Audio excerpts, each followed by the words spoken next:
Okay, welcome everybody. Happy Monday. Hope y'all had a good weekend.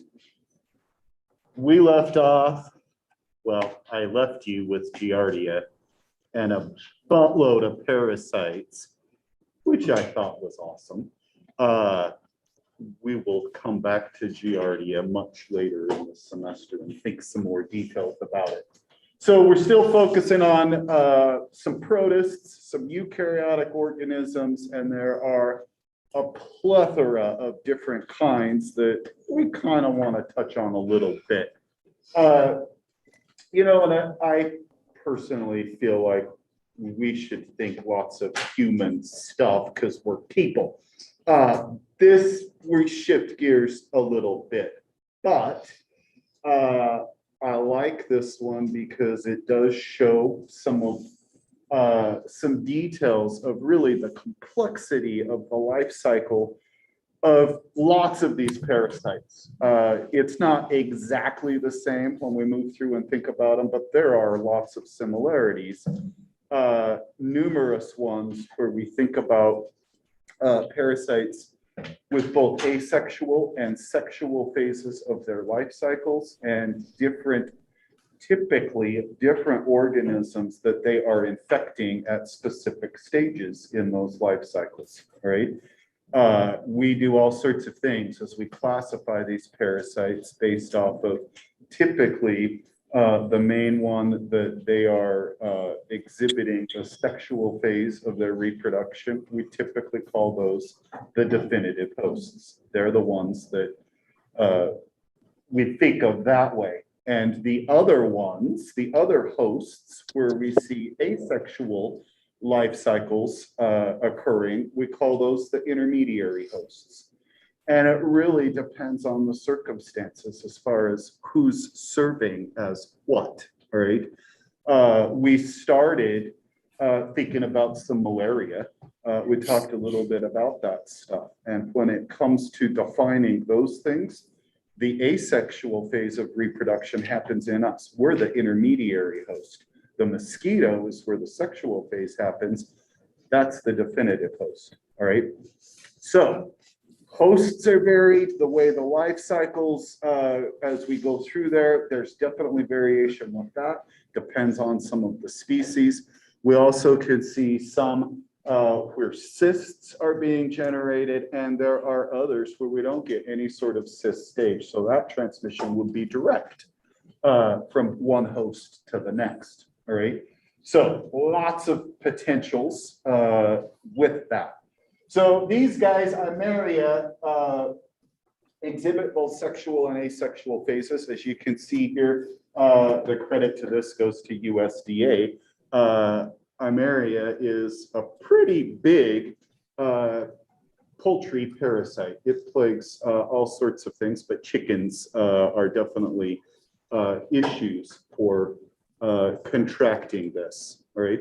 And there are some potentials raising them up off of the ground, keeping them, now it's not cage free, right? That's not what people want, right? That sets the stage. If they're in the environment, it sets the stage for them to come in contact with these parasites and for the life cycle to continue. So let me enable that. Okay, so with this, there is a lot of stuff going on in here. There are a lot of names. And I will tell you, as we think about some of the parasites, it's a lot of repetition. It's like the trophozoite that I mentioned last time. A trophozoite is just an active feeding stage of whatever type of parasite. So there are other things like the eggs or oocysts and sporocysts and sporozoites and merozoites. All of these are different terms for stages in the development of the whatever respective parasite. And in some circumstances, we will see them, and in others, it's a slight variation. No sporozoite seen, it's something else, right? We're not going to get super bogged down with that. Let me just describe a little bit of this as we move through here. So we will start right here at this bit, because you gotta start somewhere. So the oocyst, the little egg, if you will, gets shed in the feces, again, from that bird. That oocyst initially, there's a handful of things we will describe briefly as we move through here. It, at this point, is not ready to be infectious. So it's an unsporulated oocyst at this point, and lots of parasites require some time to develop, all right? Others, once they leave that host, they're ready to go, all right? Just depends on the circumstances. So in this case, these little eggs, they need some time, all right? So this oocyst goes through some time in the environment. So the sporulated oocyst at this point, now it is infectious, all right? And you can see there are changes that have occurred inside of this shell, if you will, all right? So there are, again, it depends on the types of parasites. It could be temperature dependent. It could be water or not. That may stimulate some of this. So days of development and oxygen, right? Knowing that it has been excreted from the body of some organism and now it's out in the environment. That sets the stage for it to say, hey, we ought to kick it into gear, right? It develops. And at this point, this sporulated oocyst, it's what's infectious. So the bird eats these, and it can be just foraging on the ground where it ingests it. There are other circumstances where these eggs, these oocysts, get ingested by something like an earthworm or maybe an insect. And then the bird eats it one way or another, all right? We would call those things just a transport or a parentenic host, something that's not really serving as part of the life cycle, just helping to bridge a gap from one to the next, right? Parasite doesn't hurt the worm, right? It gets into the gut as it's swallowed down. Basically, that stimulates, that's a different environmental condition. Right now, within the gut of this animal, that egg basically is stimulated to hatch. It ruptures, releasing the sporocysts, which are each of these little grain-like guys inside. These sporocysts, inside of the sporocyst are sporozoites. Those are the baby parasites, all right, that have developed within the egg, all right? So the sporozoites get into the gut of the bird, and here we see the trophozoite stage as they start feeding and replicating. At this point, it's the asexual reproduction. And we call this schizogeny. Schizogeny is really kind of a fancy term to say just multiple rounds of replication. So a single cell repeatedly dividing, it's more than just twins, it's multiple rounds from that one cell to give us another cell full of the next step, all right? So these guys we call merozoites, all right? And they develop from this sporozoite that's infected the cell, replicated, and then they're released, all right? At this point, and in many parasites, especially ones where we might see these things happening in the same organism, which is the case here, we can see the parasite going through multiple rounds of this asexual phase to basically build up the population of merozoites, all right? So we do this reinfective cycle where the merozoite goes back, infects a new epithelial cell, back to trophozoite stage, to the schizont, producing multiple merozoites within there. And we keep doing this. As the level, the threshold of these parasites is really reached, there's a stimulus that causes some of these to generate to the rest of the cycle, the sexual phase. At this point, some, not all, of these cells within the schizont will generate the gametocytes, the sex cells, all right? Like sperm and egg, we call them micro and macro gametocytes, respectively, right? And those microgametocytes, the sperm cells, if you will, when we move into this sexual phase, the microgametocyte will exflagellate, so a little flagellum emerges. They swim toward the macrogametocyte, fertilization occurs, and now we've got this oocyst that's ready to be shed in the feces, right? Here, it's all staying inside, right? And here we are moving to the outside to infect other birds, right? So kind of interesting. This, as we move through here, has that been up there the whole time? As we move through here, we will see others where you'll see oocysts or sporocyst or sporozoite. Just remember, those are steps in the life cycle, right? You really don't need to get super bogged down with those details. It's just developmental stages, right?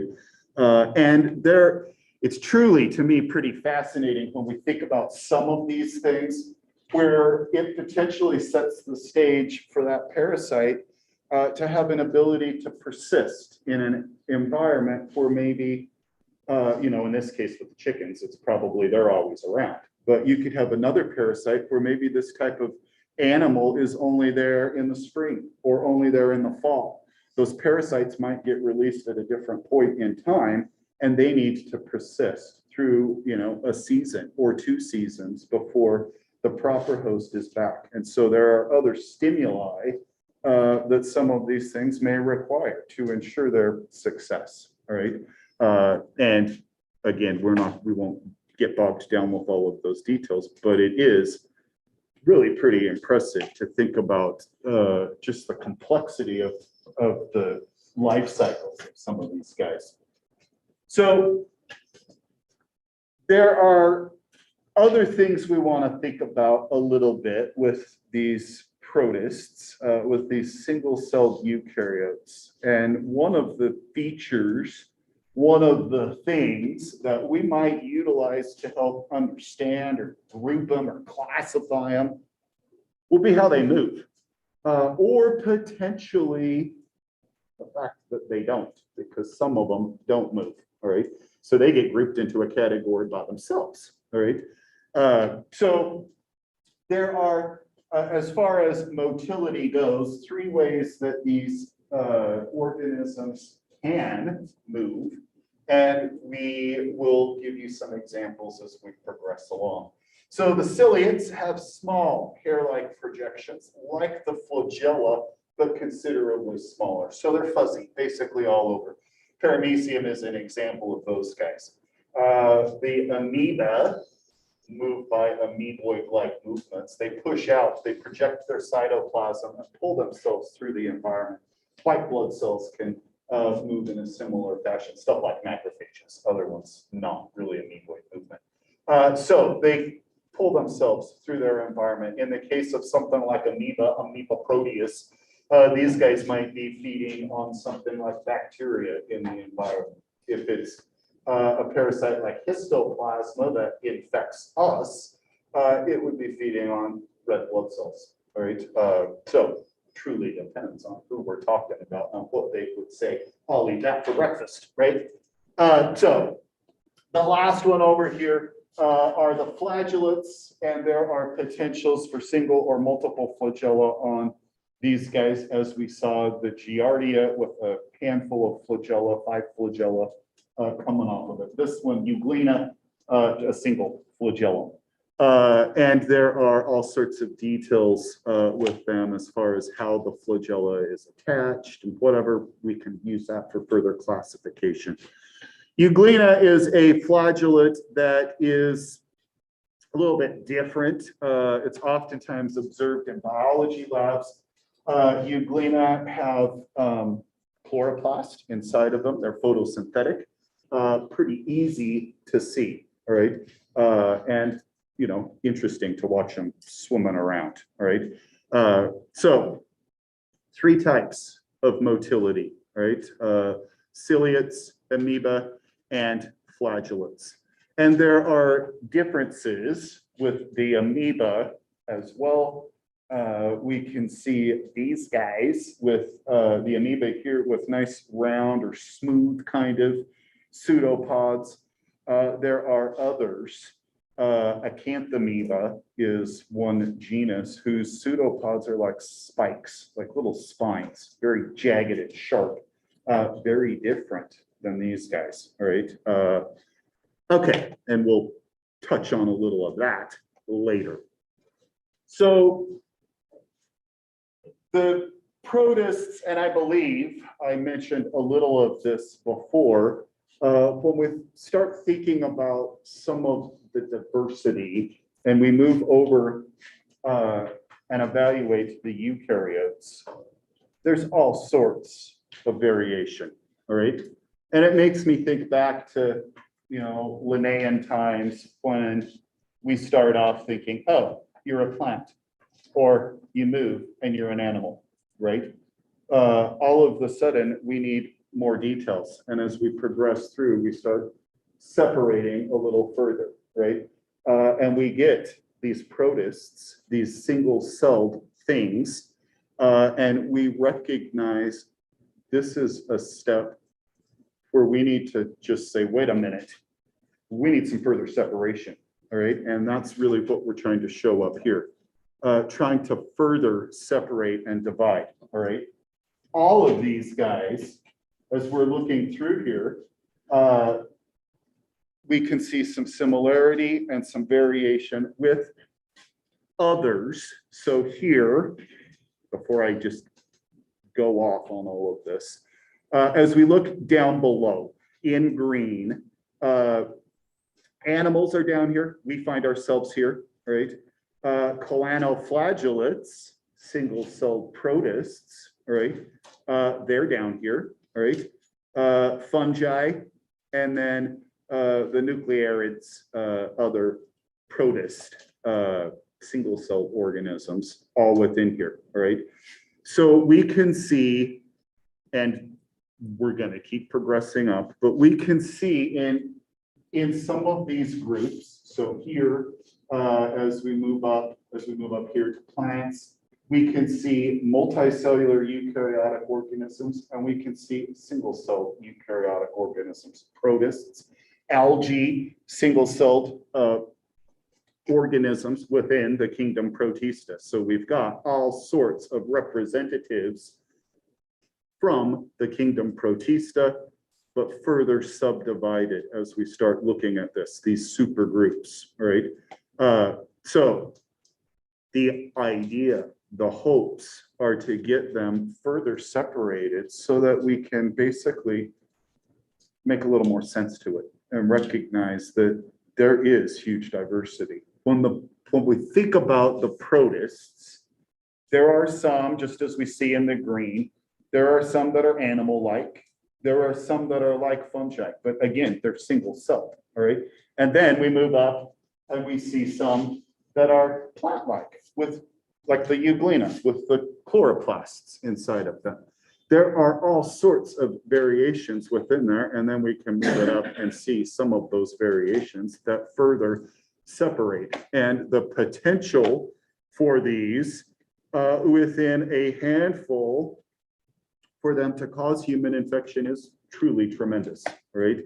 All sorts within there that we could say, wait a minute, here's a parasite within the diplomonads or the euglenozoans, right?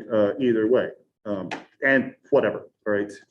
Lots and lots of variation, all right? So this gives us some ideas about that with the supergroups over here, Excaviata, and then the subgroups within there, as we showed a little of it, and then some potentials, all right, as far as who might fit within there. We ended Friday with Giardia, and it fits right within here. A cyst former, a flagellate, lacking mitochondria. There are others within there as well. 4 free flagella. There is a 5th one that flips back around. The parabasalids, These guys also lacking mitochondria, flagellated. These are all flagellates, right? And euglena as well, right? So Trichomonas, euglena, trypanosoma, and leishmania, all within this super group right here. And except for the euglena, all of the rest of these are parasitic to us, right? You see here, not applicable, right? It doesn't cause any issues with us, but we might like to look at it in the lab, right? As we move down, we could see some other stuff, some of our dianoflagellates, apicomplexans, malaria fits within that, right? The first ones, we've got some algae within here, and we can see red tides. And then the paralytic shellfish poisoning all results, and this one as well, Pfiesteria, with algal blooms. Toxins that can be secreted from these guys, and in turn tapping into shellfish or other fish that have potentially been harvested in the presence of this, make you very ill, all right? So the apicomplexans, these guys, I mentioned there are some that don't move, right? The apicomplexans fit within that category. Plasmodium is our malaria, Cryptosporidium, Babesia, Ortholeria, and Toxoplasma, all lack the ability to move, all right? And again, numerous types of parasites. Any cat lovers out there? Nobody in here? They're like, nope, I don't want to hear about it, right? Toxoplasma is a good one for that. We'll touch on it later. Somebody in here's got a cat. You might, you're like, but I hate it, right? I'm a cat owner, but I wouldn't say I'm a cat lover, right? I don't believe you. All right, we'll touch on that. All right, the ciliates, there are really, as we look at these guys, only one that we think about for human issues. Balantidium coli, it's a massive protist. As far as these guys go, it's gigantic, and it causes GI issues. The others, and there are lots of other ciliates, they don't really cause any sort of human issues, right? Paramecium and Stentor. Stentor is one of my favorites. I will see if we can't see a video of these guys here shortly. There's some interesting stuff. There is a channel on YouTube called Journey Through or Journey to, I think it's Journey Through, the Microcosmos. Awesome. The narrator in there is a little quiet, a little monotone. If you're hoping for something that'll put you to sleep, maybe you should turn that on. But the videos are really pretty impressive, where they get typically pond water, and then they start looking at it through the microscope, all sorts of craziness that's moving around. Who knew? So pretty impressive. This last one, we can see some crop pests, oomycetes, water molds, and we will see some of that a little bit. There's more here. You can see a handful with no clinical issues. Rhizaria, the Cercozoa, these guys also agricultural issues, right? With a few diseases. The powdery scab is a potato disease, and then cabbage club rot, both of these protists infecting them. So these are kind of amoeboid-like, or amoeboid, it's thread-like pseudopods, all right? So more algae, slime molds, and then we see down at the bottom of this with the Pisticontata, the fungi and the animals. And then within that, we can see some multicellular animals that plague us that are impressive. All right, nematodes, trematodes, and cestodes, these are all worms, all right? Various flavors of worms, if you will. Roundworms, and then a couple types of flatworms, all right? The trematodes are more like kind of large leaf shaped sort of worms. They don't have to be large. But the cestodes are segmented tapeworms, all right? They're both flat, but their body shape, their body plan is definitely different, all right? And we will see as we progress along some examples of them. And as we moved to the end with the actual infectious stuff, we'll touch more on some of that. All sorts of fun facts about worms that we'll hold back on right now. This next one, this image, Dicrocilium dendriticum, or discoideum, excuse me. That's not dicrocilium, dictyostelium, discoideum. This is a crazy, here we've got an electron or a microscopic view. I don't know if it's an electron micrograph. And here we can see like macroscopic, it's a different one, but similar slime mold. So these guys are odd in the fact that they kind of behave, well, not kind of, they behave as single-celled organisms moving around kind of like amoeba in their environments, pulling in stuff, feeding on it, and then they will come together and form more of a multicellular organism. And as the mold kind of implies, they're not fungi, but they're fungal-like, right?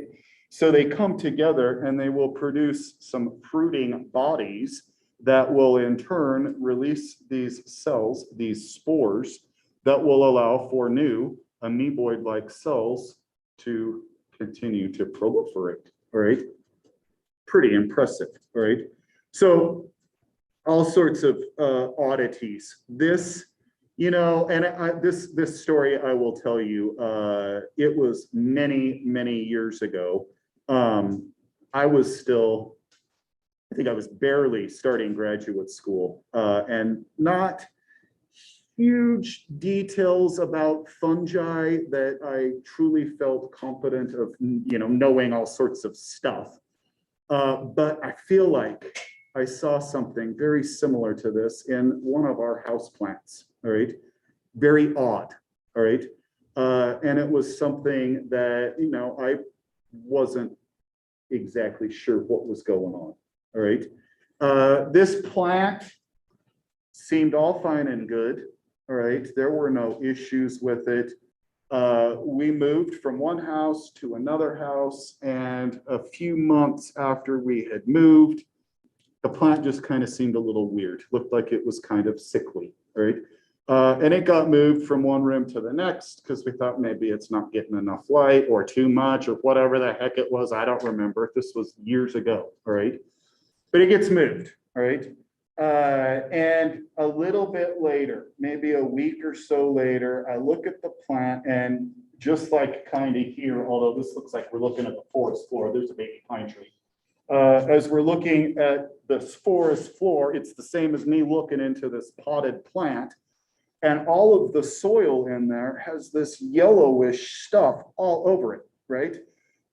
It looked mold-like, but it also looked a little bit different, all right? It wasn't exactly mold-like, all right? But it was kind of all over, all right? Really weird, all right? I don't know if it was this. I don't know if it was actually mold, all right? I feel like it was more like this, all right? And it was all spread around. And then maybe another week, maybe it was 2 weeks later, all of the stuff that was all spread around was gone. And what showed up was a crazy little fruiting body. It looked pretty much like a little yellow mushroom, all right? But not exactly, right? But pretty close, all right? Weird, all right? I pulled that out of there. I brought it into school because my advisor taught some mycology, some fungal stuff. but it was more like disease causing things, not like going out and hunting mushrooms, right? So I bring in this yellow mushroom looking thing, which he's got no clue what it is, right? Did not help me. I pulled it all out of there, and then the plant died, right? What the hell, right? That's what I wondered. Then I was like, did it need that? Was that some sort of symbiotic relationship, or was it all coincidental and me removing it didn't matter? The plant was already dying. It was, I already told you we moved it because it was sad, right? I don't know, all right? I wish it was something that was happening right now, because I feel like I've got some more capabilities where I could further investigate that, right? Not just show up and be like, I don't know what it is, and it winds up in the biohazard bucket because we're like, what the hell is this? Some sort of crazy pathogen? Who knows? But I wanted to know, right? It looked very similar to this stuff all over the bottom, all right? Which makes me think maybe it was a slime mold, all right? Interesting, all right? And it's just that yellow. I'm like, wow. So this is like these guys, right? And similar idea with them right next door, where we can see a couple of these different types of morphologies, or the way these guys look, dependent upon where they're at in their life cycle, all right? So let me see, where am I at here? I got to find where I'm starting. Number one right there. So we could look up here, we could look right here, our little plasmodium stuff with the fruiting bodies. These suckers look like mushrooms, right? They poke up, right? They release the spores. So meiosis happens. We generate these haploid, it's just a single N over here, haploid cells. The spore ruptures, releasing these, or the sap releases the spores. These spores germinate.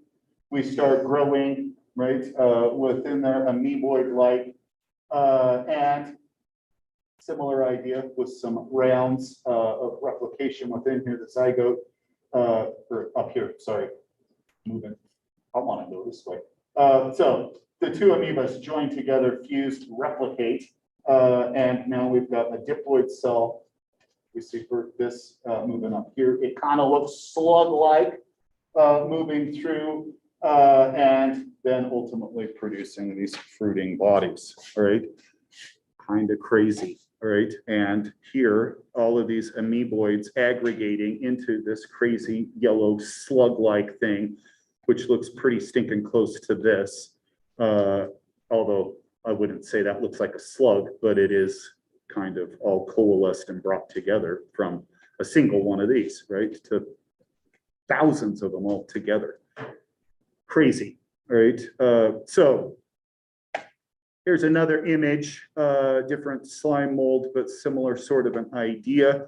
So multinucleated as we come together, and then back to the fruiting bodies and single cells. Interesting, right? And again, haploid and diploid generations, similar to asexual and sexual stuff that we were talking about with some of the others. It's just a little bit different. So we showed this sporozoite as we started this chapter, thinking a little bit about malaria, right? These apicomplexins, again, don't have any sort of motility, right? But they still, well, they move as they get into our circulation, right? And some of how they deal with this, it's really pretty impressive. As we look up at the top, the tip of this parasite, the apical end, there are these huge reservoirs inside of them that we call an apical complex. And there's all sorts of different substances that we can find. And it also depends on the type of parasite, because it's more than just malaria that we see doing this, all right? So what they might harbor in this apical complex could be varied, all right? In the case of malaria, these guys want to be able to target our cells, and there are specific enzymes that allow them to penetrate in. There are also substances that act to help the parasite target respective cells, like kind of like a bloodhound as it sniffs out, the body or whatever it might be.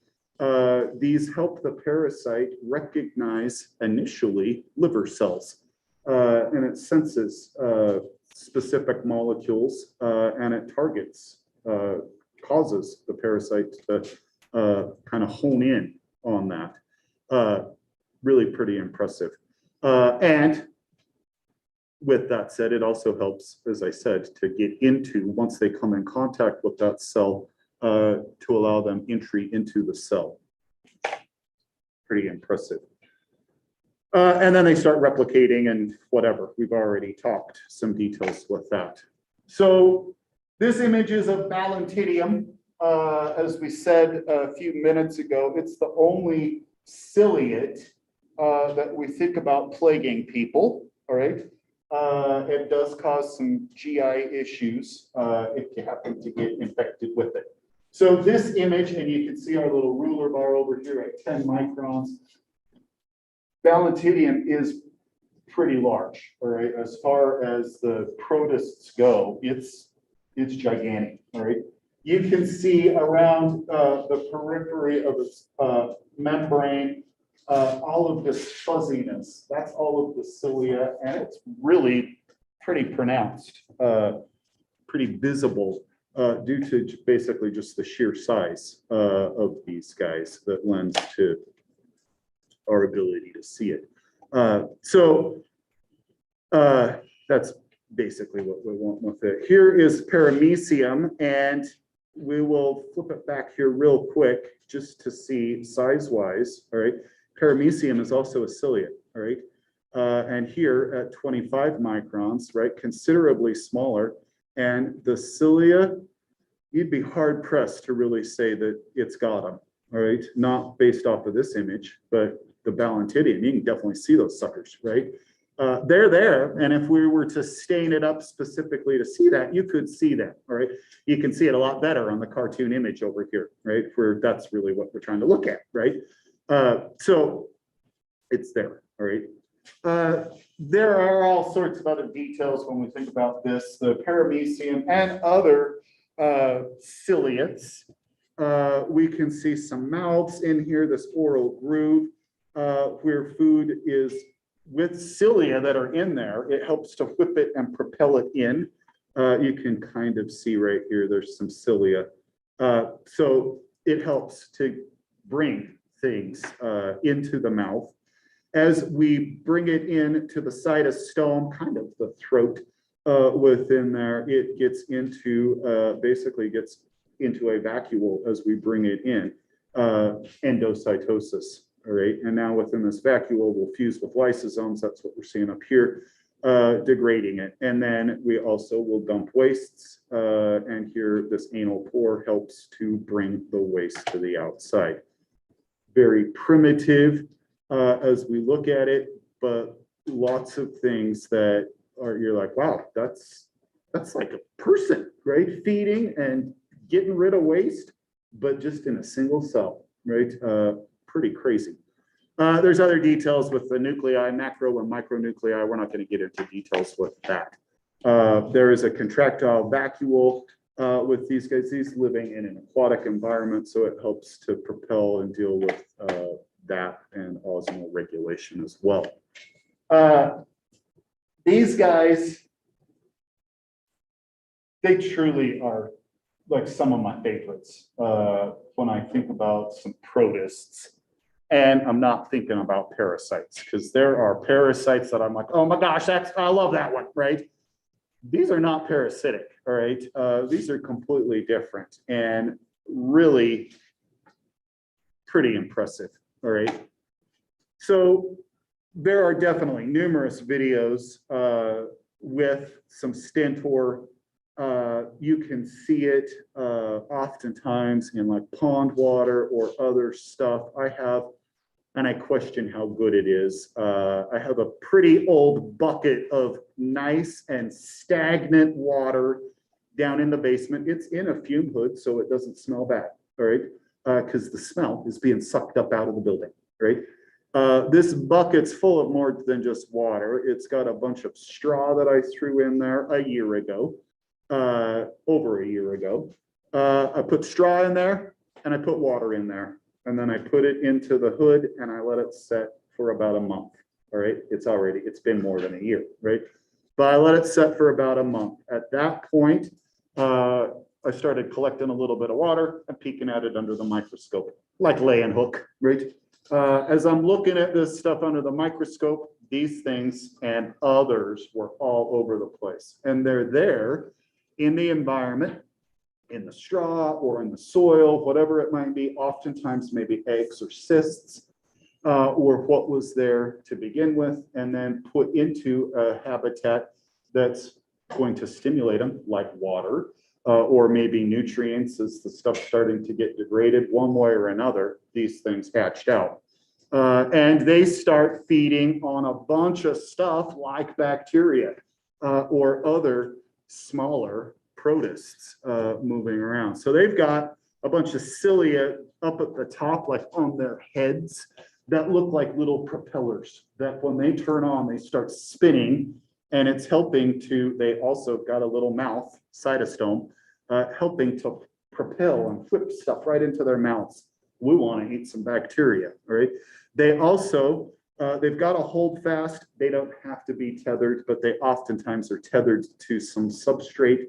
It looks like a big long shaft, and down here anchoring in, all right? And they can move, they can elongate and constrict, they can stretch out and try to grab food, and then they come back, right? You see them stretching out, flipping their propellers on, grabbing something, and then contracting and shutting their propellers off, right? Crazy. Really pretty impressive to see some of these guys. So here's my one quick, not just one, you get all sorts of sidetrack stories.